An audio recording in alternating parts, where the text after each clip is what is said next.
أعوذ بالله من الشيطان الرجيم بسم الله الرحمن الرحيم إنما يريد الله ليذهب عنكم الرجس أهل البيت ويطهركم تطهيرا صدق الله العظيم.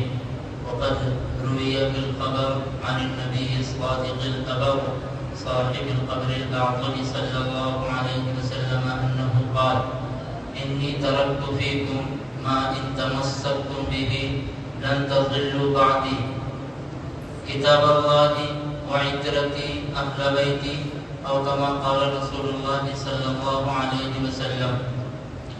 معزز طلبہ علوم عصریہ اور سامعین عظام، یہ سفر المظفر کا مہینہ چل رہا ہے اور چونکہ سفر المظفر کی 28 تاریخ کو مشہور قول کے مطابق سن 50 ہجری کے اندر 46 سال کی عمر میں نواسۂ رسول حضرت حسن رضی اللہ تعالی عنہ کی وفات ہوئی تھی، اس مناسبت سے آج کی اس مجلس میں حضرت حسن رضی اللہ تعالی عنہ، حضرت حسین رضی اللہ تعالی عنہ اور اہل بیت اطہار کے فضائل و مناقب پر مشتمل مستند درس حدیث ہوگا انشاءاللہ.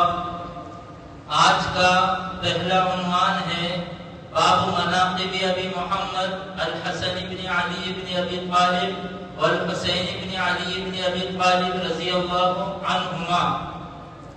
حضرت حسن رضی اللہ تعالی عنہ کی کنیت ابو محمد ہے اور حضرت کی کنیت ابو محمد اس بنیاد پر پڑی کہ حضرت حسن رضی اللہ تعالی عنہ کی 15 اولاد تھی. 15 میں سے 8 حضرت کے لڑکے تھے اور 7 لڑکیاں تھیں. جن 8 لڑکوں میں سے ایک کا نام محمد تھا تو ان لڑکے کے نام پر حضرت کی کنیت ابو محمد پڑی.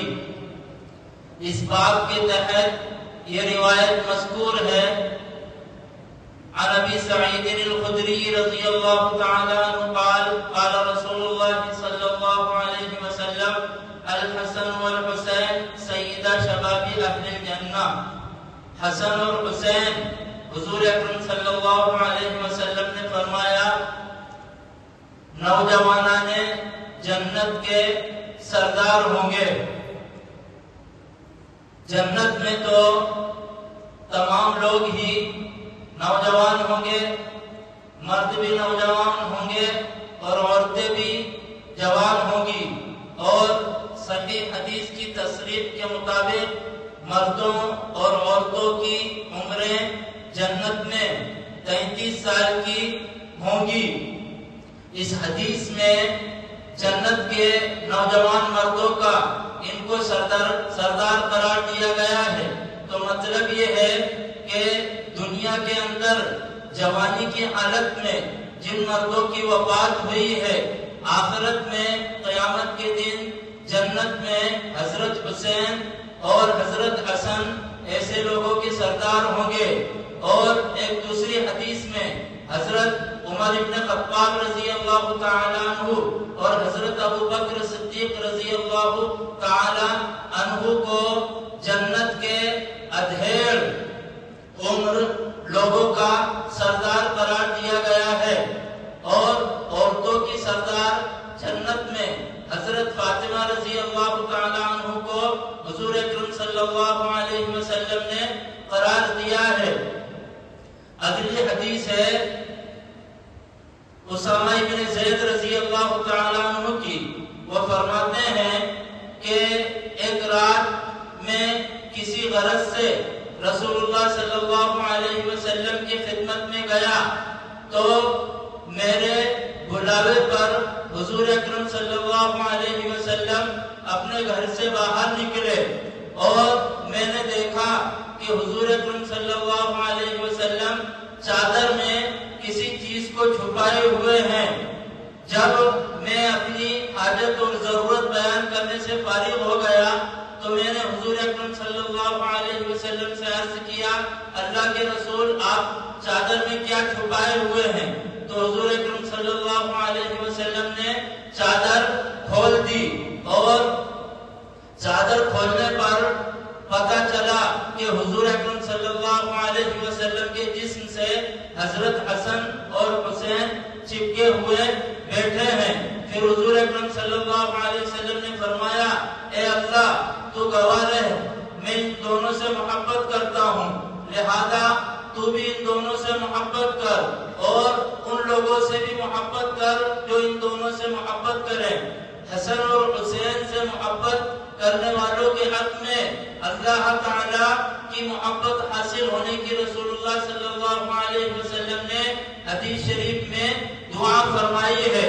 تو ان کی محبت کی توفیق مل جانا یہ بڑی سعادت مندی اور خوش نصیبی کی بات ہے، لیکن یہ بات واضح رہے کہ ان کی محبت وہی مقصود ہے جو حدود شریعت کی روشنی میں ہو اور قرآن و سنت کی وضاحت کے مطابق ہو، بیجا محبت اور ایسی محبت جس کے اندر افراط تفریط ہو، حد تجاوزی ہو، مبالغہ ہو، اور جو محبت شریعت سے ہٹی ہوئی ہو وہ محبت مطلوب نہیں ہے، بلکہ ان کی ایسی محبت تو گمراہی کا سبب بنے گی اور جہنم میں لے جانے کا سبب بنے گی۔ جیسا کہ بہت سے لوگ حضرت حسن کو، حضرت حسین کو، اسی طرح اہل بیت اطہار کو یعنی حضور اکرم صلی اللہ علیہ وسلم کے خاندان کے لوگوں کو معصوم مانتے ہیں، بے گناہ مانتے ہیں اور کہتے ہیں کہ ان سے گناہ سرزد نہیں ہو سکتے، لیکن یہ بات قرآن اور حدیث کی تصریح کے خلاف ہے۔ قرآن اور حدیث کے کہنے کے مطابق انبیاء علیہ السلام صرف اس دنیا میں معصوم ہیں، یعنی انبیاء علیہ السلام سے گناہ سرزد نہیں ہو سکتے۔ باقی دنیا کی کوئی بھی ہستی چاہے وہ کتنی بھی برتر ہو اس سے گناہ کا صدور ہو سکتا ہے اور ہوتا ہے اور ہوگا۔ صحابہ کرام رضوان اللہ تعالی علیہم اجمعین کے بارے میں یہ بات علماء نے بتائی کہ صحابہ کرام معصوم تو نہیں ہے لیکن صحابہ کرام محفوظ ضرور ہے۔ محفوظ کا مطلب ہوتا ہے وہ لوگ جن سے گناہ تو سرزد ہوتے ہوں لیکن وہ گناہ پر مصر نہ رہے، گناہ پر اڑے نہ رہے، بلکہ گناہ ہونے کے بعد اللہ تعالیٰ کی طرف سے گناہ سے توبہ کرنے کی ان کو توفیق مل جاتی ہو۔ تو صحابہ کرام محفوظ ہیں اور صحابہ بھی معصوم نہیں ہے، تو پھر دیگر لوگوں کے معصوم ہونے کا سوال پیدا نہیں ہوتا۔ اگلی روایت ہے حضرت عبداللہ ابن عمر رضی اللہ تعالیٰ عنہ کی کہ عبداللہ ابن عمر سے ایک عراق کے آدمی نے جو کوفہ کا رہنے والا تھا، ملک عراق کے شہر کوفہ کا رہنے والا تھا، اس نے حضرت عبداللہ ابن عمر سے مچھر کے خون کے بارے میں پوچھا کہ مچھر کا خون اگر کپڑے یا بدن کو لگ جائے تو کپڑا یا بدن ناپاک ہوگا یا نہیں ہوگا؟ تو حضرت عبداللہ ابن عمر رضی اللہ تعالیٰ عنہ نے اس کے اس سوال کا جواب نہیں دیا بلکہ تعجب اور حیرت سے فرمایا، لوگوں کو اس کی طرف متوجہ کر کے کہ اس شخص کو دیکھو یہ مچھر کے خون کے بارے میں مسئلہ پوچھ رہا ہے، معمولی سی چیز کا مسئلہ پوچھ رہا ہے، حالانکہ ان لوگوں نے، عراق والوں نے اور کوفہ والوں نے حضرت حسین رضی اللہ تعالیٰ عنہ کو جو رسول اللہ صلی اللہ علیہ وسلم کے نواسے تھے بے دردی کے ساتھ شہید کر دیا۔ تو جو بڑے مسائل ہیں ان کا تو حکم پوچھا نہیں، اور معمولی سا مسئلہ کہ جس کے کرنے پر کوئی زیادہ سزا بھی نہیں ہوگی اس کا مسئلہ یہ پوچھ رہا ہے۔ مچھر کا خون تو ناپاک نہیں ہے، پاک ہے، کپڑے بدن پر لگ جائے تو کپڑا بدن ناپاک نہیں ہوگا کیونکہ مچھر میں بہنے والا خون نہیں ہوتا ہے اور مچھر کو مار بھی سکتے ہیں کیونکہ وہ تکلیف دہ جانور ہے، وہ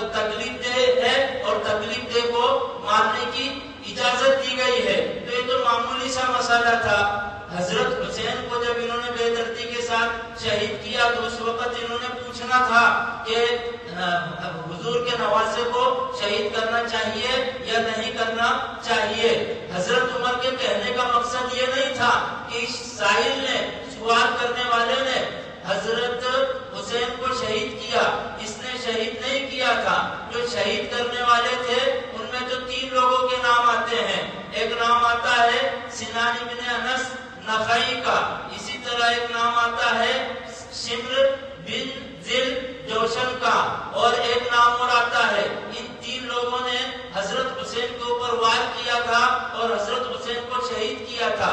یہ شخص جس نے پوچھا تھا یہ تو اس جنگ میں بھی شریک نہیں تھا اور اس نے وار بھی نہیں کیا تھا، لیکن چونکہ وہاں کا رہنے والا تھا تو کہنے کا مطلب حضرت ابن عمر کا یہ تھا کہ یہ جس جگہ کا رہنے والا ہے اس جگہ کے لوگوں نے حضرت حسین رضی اللہ تعالیٰ عنہ کو شہید کیا، مقصد یہ نہیں تھا کہ اس نے شہید کیا۔ پھر اس کے بعد حضرت ابن عمر نے یہ حدیث سنائی کہ رسول اللہ صلی اللہ علیہ وسلم نے ارشاد فرمایا کہ حسن اور حسین دنیا میں میرے لیے 2 خوشبودار پھول ہیں۔ اس کے بعد اگلی روایت ہے کہ سن 61 ہجری کے اندر، یعنی حضور اکرم صلی اللہ علیہ وسلم کی وفات کو 51 سال گزر چکے ہیں۔ حضور اکرم صلی اللہ علیہ وسلم کی وفات ہوئی سن 10 ہجری میں، یعنی مدینہ منورہ سے، مکہ مکرمہ سے مدینہ منورہ تشریف لانے کے بعد جو ہے 10 ہجری میں 10 سال بعد وفات ہوئی۔ تو حضرت ام سلمہ رضی اللہ تعالی عنہ نے خواب دیکھا، یہ فرماتی ہیں حضرت سلمہ کہ میں ام سلمہ رضی اللہ تعالی عنہ جو حضور اکرم صلی اللہ علیہ وسلم کی بیوی تھی ان کی خدمت میں گئی تو وہ بیٹھے رو رہی تھی۔ میں نے ام سلمہ سے پوچھا کہ زوج مطہرہ آپ کیوں رو رہی ہیں؟ تو انہوں نے کہا کہ میں نے ابھی رسول اللہ صلی اللہ علیہ وسلم کو خواب میں دیکھا، حضور اکرم صلی اللہ علیہ وسلم کے سر اور داڑھی کے بالوں پر گرد و غبار اور مٹی لگی ہوئی تھی۔ میں نے پوچھا اے اللہ کے رسول آپ کی یہ حالت کیسے ہو گئی؟ تو حضور اکرم صلی اللہ علیہ وسلم نے ارشاد فرمایا حسین کی شہادت کا منظر ابھی مجھے دکھایا گیا ہے۔ حضور اکرم صلی اللہ علیہ وسلم تو قبر میں تھے، لیکن قبر اطہر میں حضرت حسین کی شہادت کا منظر اور ان کی شہادت کا نقشہ حضور اکرم صلی اللہ علیہ وسلم کو دکھایا گیا تھا، اور آپ کے چہرے اور داڑھی پر گرد و غبار اور مٹی لگے ہونے کا مطلب رنج و غم کا اظہار تھا، یعنی حضور اپنی حالت سے یہ ظاہر کرنا چاہ رہے تھے کہ اس شہادت پر میں بہت زیادہ غمگین ہوں اور رنجیدہ ہوں۔ جیسے آدمی جو ہے ایسے موقع پر پراگندہ حال اور پراگندہ بال ہوتا ہے، اس کے جو ہے کپڑوں کا اور اس کے جو جسمانی حیات ہے اس میں کچھ تبدیلی آ جاتی ہے، تو اسی طرح حضور اکرم صلی اللہ علیہ وسلم نے جو ہے اس بات کا اظہار فرمایا۔ اس کے بعد اگلی روایت ہے کہ حضور اکرم صلی اللہ علیہ وسلم سے پوچھا گیا اللہ کے رسول آپ کے اہل بیت کون ہیں؟ تو حضور نے فرمایا کہ میرے اہل بیت کا مطلب ہوتا ہے گھر والے۔ حضور کے گھر والے کون ہیں؟ حضور نے فرمایا حسن گھر والے ہیں، حسین میرے گھر والے ہیں، یہ حضور نے فرمایا۔ اور حضرت فاطمہ سے یہ کہا کہ میرے دونوں بیٹوں کو بلاؤ۔ پھر حضرت فاطمہ نے بلایا تو حضور اکرم صلی اللہ علیہ وسلم نے ان کا بوسہ لیا اور اپنے سینے سے ان کو چمٹایا۔ اس روایت میں حضور کے گھر والوں میں کون ہیں؟ 2 شخصیت کو بتایا گیا۔ اور ایک دوسری روایت ہے، اسی طرح قرآن مجید کی ایک آیت ہے جس میں حضور کے خاندان والے 5 بتائے گئے، حضرت فاطمہ اور حضرت 4، حضرت فاطمہ، حضرت علی اور حضرت حسن اور حضرت حسین، یعنی اس آیت میں اور اس حدیث میں حضور کے اہل بیت 4 بتائے گئے ہیں۔ لیکن قرآن مجید کی ایک آیت ہے 22ویں پارے کی، اس میں یہ بتایا گیا کہ حضور کی بیویاں بھی حضور کے گھر والوں میں سے ہیں. گھر والوں میں پہلا نمبر بیوی کا ہی آتا ہے، اس کے بعد دوسرے افراد کا آتا ہے. تو جو بیوی ہوتی ہے وہ تو پہلے نمبر پر گھر کا فرد ہوتی ہے. اور قرآن مجید کی آیت میں بھی حضور کے گھر والے ان کو بتایا گیا ہے. حضور اکرم صلی اللہ علیہ وسلم کی 11 بیویاں تھیں.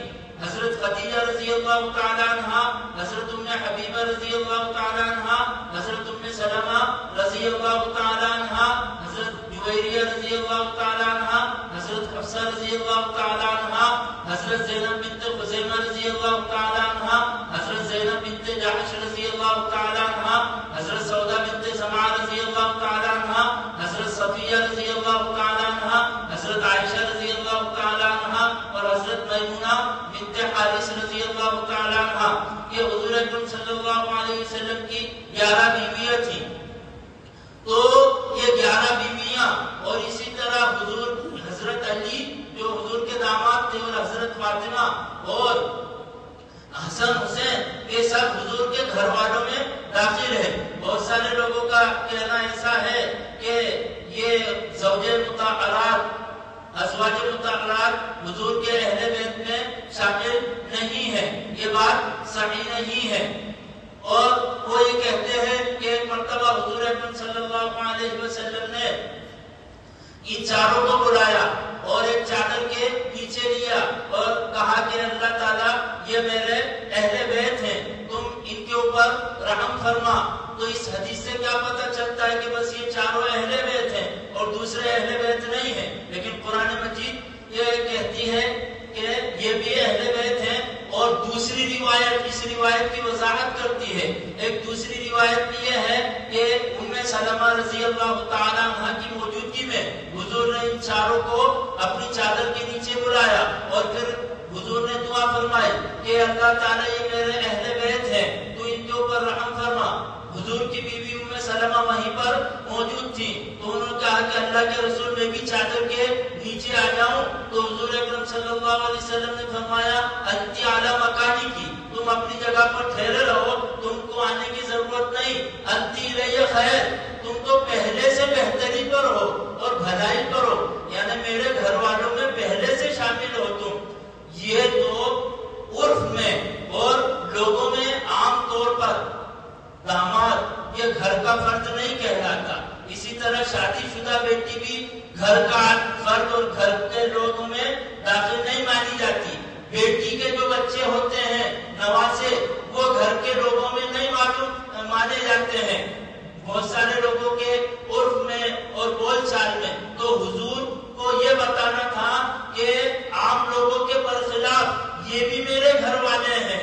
اس لیے حضور نے ان کو چادر کے نیچے لیا اور صراحت کے ساتھ یہ فرمایا کہ یہ میرے گھر والے ہیں، تاکہ لوگوں کو شک و شبہ نہ ہو کہ دوسرے لوگوں کے بیٹی داماد اور ان کے نواسے گھر والوں میں شامل نہیں ہوتے. تو یہ حضور کے بیٹی داماد اور حضور کے گھر والے، یہ نواسے بھی حضور کے گھر والوں میں شامل نہیں ہوں گے. اصل میں اس شک اور وہم اور شبے کو ختم کرنا تھا، اس لیے حضور نے کو جمع فرمایا اور ام سلمہ کو منع کر دیا. یہ کہہ دیا کہ تم تو پہلے سے میرے گھر والی ہو اور میرے گھر کا ایک فرد ہو، تم کو آنے کی ضرورت نہیں. بیوی کے گھر کا فرد ہونے میں کس کو شبہ ہوتا ہے؟ کسی کو شبہ نہیں ہوتا ہے. خیر، بہرحال اگلی روایت یہ ہے، حضور نے فرمایا ان ابنی ھذا سید یصلح اللہ علی یدیہ من بین فئتین عظیمتین. حضرت حسن کی طرف اشارہ کر کے فرمایا کہ میرا یہ بیٹا حسن شریف ہے، سردار ہے، اللہ تعالیٰ اس کے ذریعے مسلمانوں کی دو بڑی جماعتوں کے درمیان صلح کرا دے گا.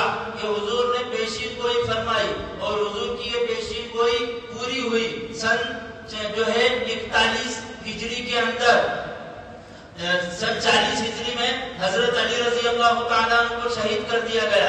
حضرت علی کی وفات ہوئی تو حضرت علی کی وفات کے بعد یہ خلیفہ بنائے گئے حضرت حسن رضی اللہ تعالیٰ عنہ. اور صرف یہ 6 مہینے خلیفہ رہے.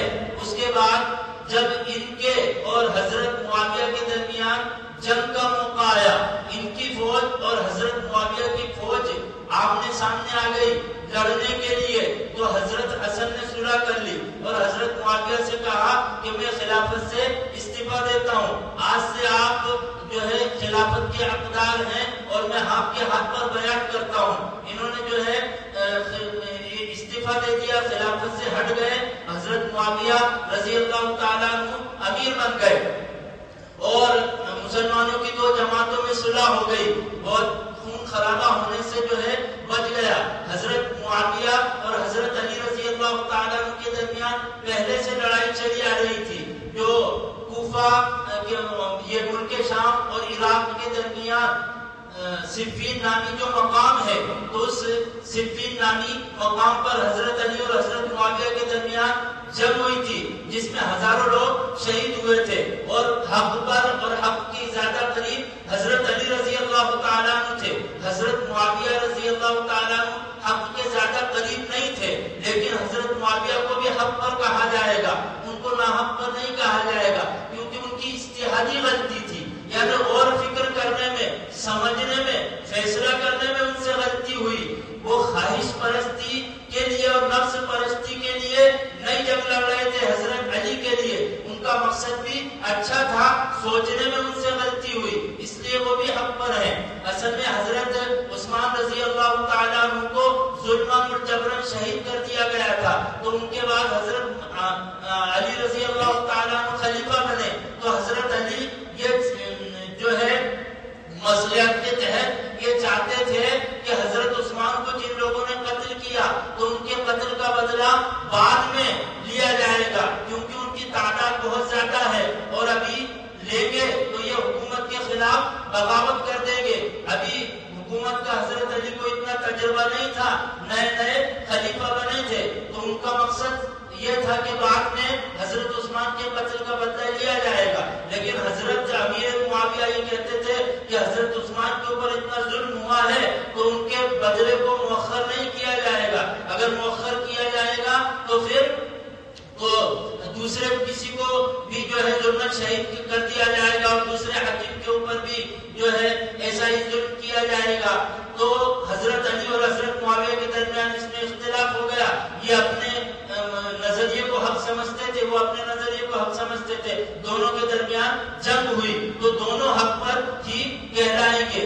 حضرت معاویہ کو ناحق پر کہنا صحیح نہیں ہے، اگر حضرت معاویہ کو ناحق پر ہم کہیں گے تو حضرت عائشہ کو بھی ناحق پر کہنا چاہیے، کیونکہ حضرت عائشہ اور حضرت معاویہ کے درمیان کی جنگ ہوئی ہے، جس کو جنگ جمل کہا جاتا ہے۔ ان سے 1 سال پہلے حضرت علی اور معاویہ کے درمیان جنگ صفین ہونے سے 1 سال پہلے جنگ جمل ہوئی۔ جنگ جمل کا مطلب اونٹ والی جنگ، چونکہ وہ جنگ اونٹوں کے اوپر بیٹھ کر ہوئی تھی، اس وجہ سے اس کو جنگ جمل کا نام دیا گیا۔ اور حضرت عائشہ نے کیوں جنگ کی حضرت علی سے؟ محض اس لیے کہ حضرت عثمان کو قتل کیا گیا، تو تم جب حاکم بنے ہو تو پہلے حضرت عثمان کے خون کا بدلہ لو، یہ حضرت عائشہ کا کہنا تھا۔ لیکن حضرت علی کہتے تھے کہ میں خون کا بدلہ لینے کے پوزیشن میں نہیں ہوں، ابھی اتنی آسانی سے خون کا بدلہ نہیں لیا جا سکتا، حضرت علی کا کہنا یہ تھا۔ تو دونوں کے اندر جنگ ہوئی، حضرت عائشہ کو کسی نے بھی ناحق پر نہیں کہا، حالانکہ حضرت عائشہ کا بھی مطالبہ تھا، وہی مطالبہ حضرت معاویہ کا تھا۔ تو جب حضرت عائشہ کو حق پر ہم مانتے ہیں تو حضرت معاویہ کو بھی ہم کو حق پر ماننا پڑے گا، یہ اجتہادی غلطی تھی۔ بہرحال حضور اکرم صلی اللہ علیہ وسلم کی پیشین گوئی پوری ہوئی، ان کو جو ہے ان کے ہاتھوں اللہ تعالیٰ نے صلح کرا دی۔ اب اگلی روایت ہے، حضور اکرم صلی اللہ علیہ وسلم حضرت انس بن مالک فرماتے ہیں کہ لوگوں میں حضور اکرم صلی اللہ علیہ وسلم سے زیادہ مشابہت رکھنے والا حسن کے مقابلے میں کوئی نہیں تھا، یعنی حسن حضور اکرم صلی اللہ علیہ وسلم سے بہت زیادہ مشابہت رکھتے تھے۔ صحیح احادیث کی روشنی میں پتہ چلتا ہے کہ دنیا میں صرف 3 اشخاص ایسے گزرے ہیں کہ جن کو رسول اللہ صلی اللہ علیہ وسلم سے جسمانی مشابہت بہت زیادہ تھی۔ حضور جیسے خوبصورت تھے وہ بھی ویسے ہی تھے تقریباً، اور حضور کا جیسی جسمانی ساخت تھی، بناوٹ تھی، حضور کا نقشہ جیسا تھا تقریباً ان کا بھی ویسا ہی تھا۔ معراج والی حدیث میں یہ بتایا حضور اکرم صلی ملاقات ہوئی تو انبیاء میں جو سب سے زیادہ میرے مشابہ تھے وہ حضرت ابراہیم علیہ السلام تھے. اور ایک دوسری روایت میں حضرت حسن ابن علی کے بارے میں آتا ہے اور ایک تیسری روایت میں حضرت حسین کے بارے میں آتا ہے. اور روایت میں یہ بھی آتا ہے کہ حضرت حسن حضور کے مشابہ تھے. حضور کے اوپر والے جسم میں یعنی سینے سے لے کر سر تک کا حضور کے جسم کا جو حصہ تھا حضرت حسن کے جسم کا یہ والا حصہ حضور اکرم صلی اللہ علیہ وسلم سے بہت زیادہ مشابہت رکھتا تھا. اور حضرت حسین حضور سے زیادہ مشابہت رکھتے تھے جسم کے نچلے حصے میں. حضور کا پیٹ سے لے کر پیروں پنجوں تک کا جو جسمانی حصہ تھا اس میں زیادہ مشابہت رکھتے تھے حضرت حسین رضی اللہ تعالی عنہ. اب اگلی روایت ہے کہ عبید اللہ ابن زیاد کے پاس حضرت حسین کا سر لایا گیا. کربلا میں حضرت حسین کے شہید ہونے کے بعد عبید اللہ ابن زیاد یہ یزید کی طرف سے اس وقت کوفہ کا گورنر اور حاکم تھا اور یزید کے اشارے پر اس نے لشکر بھیجا تھا کربلا میں حضرت حسین رضی اللہ تعالیٰ عنہ سے جنگ کرنے کے لیے. اور اس لشکر کا اس نے سپہ سالار اور کمانڈر بنایا تھا عمر ابن سعد کو. تو عبید اللہ ابن زیاد کے پاس سر لایا گیا حضرت حسین رضی اللہ تعالیٰ عنہ کا. تو وہ ایک چھڑی کے ذریعے ان کی ناک کو کریدنے لگا, کھرچنے لگا ایک, اور اس نے تمسخر اور تنزیہ اور مذاق اڑاتے ہوئے کہا کہ کتنا حسین چہرہ ہے. پھر آگے کہا کہ اس کو حسین کیوں کہا جاتا ہے, یعنی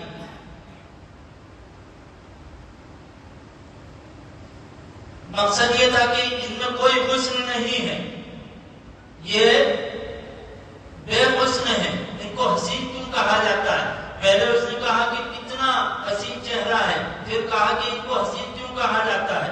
تو انس بن مالک رضی اللہ تعالیٰ عنہ صحابی رسول تھے, انہوں نے اس کی بات کی تردید کی اور کہا کہ یہ بے حسن نہیں ہے, بہت حسین ہے, رسول اللہ صلی اللہ علیہ وسلم کے ساتھ ان کو مشابہت ہے. یہ کہہ کر دو باتیں بیان کی حضرت حسن نے. ایک تو یہ کہا کہ تم ان کو بے حسن مت کہو, خلاف واقعہ بات مت کرو, اور دوسری یہ بات کہا کہ رسول اللہ کے نواسے ہیں اور رسول اللہ صلی اللہ علیہ وسلم سے ان کو مشابہت بھی ہے, تو ان کے ساتھ ایسا برتاؤ مت کرو ان کے شہادت کے بعد. یہ عبید اللہ ابن زیاد کو اس نے کہا تھا, لیکن وہ تو بہت غرور میں تھا عبید اللہ ابن زیاد. کربلا کے صرف 6 سال کی مختصر مدت میں اس کا کام تمام ہو گیا. جو ہے مختار ثقفی کا جب دور آیا تو مختار ثقفی نے عبید اللہ ابن زیاد کو اور اس کے ساتھیوں کو گاجر اور مولی کے جیسا کاٹ دیا, گاجر اور مولی کے جیسا, اور ان کے سروں کو کوفہ کی جامع مسجد میں جمع کیا سب کے. تو اس موقع پر ترمذی شریف کی روایت ہے کہ ایک سانپ آیا اور وہ عبید اللہ ابن زیاد کے ناک کے نتنے سے گھسا اور دوسرے نتنے سے نکلا. اس نے 2-3 مرتبہ ایسا کیا, یہ اس کا دنیا میں انجام بتا دیا گیا لوگوں کو. تو عبید اللہ ابن زیاد جو ہے حضرت حسین کی شہادت میں بڑا ہاتھ عبید اللہ ابن زیاد کا ہے. علماء اہل سنت کے کہنے کے مطابق جو ہے یزید کا اس میں کردار کم ہے. یزید نے یہ تو کہا تھا کہ حسین کو میرے لیے بیچ لینے پر مجبور کرو, چاہے ان کے ساتھ سختی کرنا پڑے, لیکن حضرت حسین کو قتل کرنے کی اجازت یزید نے نہیں دی تھی. اور یزید کے دربار میں جب حضرت حسین کا سر گیا تو یزید غصہ بھی ہوا اور برہم بھی ہوا کہ میرے منشا کے خلاف تم نے کیا, میں نے تمہیں سختی کرنے کا تو کہا تھا, لیکن حضرت حسین کو قتل کرنے میں زیادہ کردار جو ہے اس کا عبید اللہ ابن زیاد کا. یزید کی خوشنودی حاصل کرنے کے لیے اس نے حضرت حسین کو قتل کروایا. خیر بہرحال اگلی روایت ہے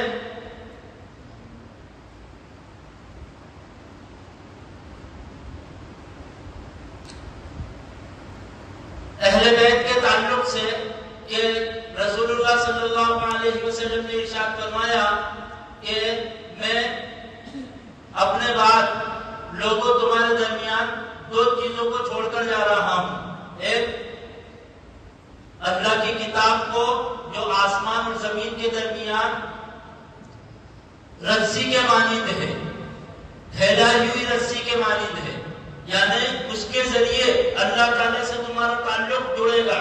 جس طرح رسی کے ذریعے ایک چیز سے دوسری چیز کا تعلق جڑتا ہے اور ایک جگہ سے آدمی دوسری جگہ جا سکتا ہے رسی کے ذریعے، تو کتاب اللہ کو دنیا میں آسمان زمین کے درمیان پھیلا کی گئی رسی قرار دیا، یعنی اللہ سے اس کے ذریعے اللہ سے تمہارا تعلق جڑے گا۔ اور دوسرے حضور اکرم صلی اللہ علیہ وسلم نے فرمایا کہ میرے اہل بیت ان کو چھوڑ کر جا رہا ہوں، ان دونوں کو جب تک تم تھامے رہو گے، مضبوطی سے پکڑے رہو گے تو تم گمراہ نہیں ہوگے۔ کتاب اللہ کو مضبوطی سے پکڑے رہو گے تو گمراہ ہونے کا سوال پیدا نہیں ہوتا۔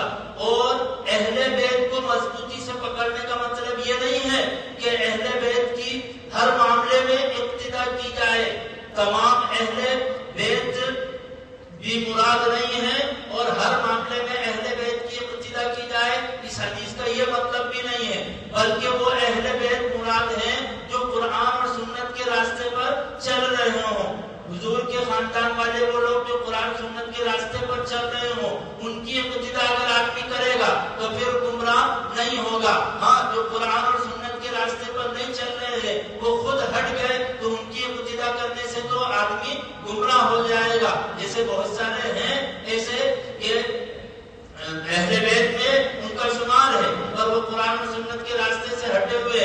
آگے حضور نے فرمایا کہ اہل بیت اور قرآن و سنت دونوں جدا نہیں ہوں گے قیامت تک، یہاں تک کہ حوض کے اوپر میرے پاس آ کر یہ دونوں مجھ سے ملاقات کریں گے اور ملیں گے۔ قیامت تک یہ دونوں ایک دوسرے سے جڑے رہیں گے۔ مطلب یہ ہے کہ اہل بیت کے کچھ افراد قیامت تک قرآن پر عمل کرتے رہیں گے۔ ایسا نہیں ہوگا کہ حضور کے پورے اہل بیت قرآن سے دوری اختیار کر لیں۔ اہل بیت کے کچھ افراد قیامت تک حق پر قائم رہیں گے، قرآن کے اوپر عمل کرتے رہیں گے اور اللہ کے رسول صلی اللہ علیہ وسلم سے ان کی ملاقات ہوگی۔ اللہ تعالی ہم تمام کو اہل بیت کے ساتھ محبت کرنے کی توفیق نصیب فرمائے، ان کے حقوق کی ادائیگی کی صحیح طریقے پر توفیق نصیب فرمائے اور ان کی محبت میں غلو کرنے اور افراط اور تفریط کرنے سے ہماری حفاظت فرمائے، صراط مستقیم پر ہم کو گامزن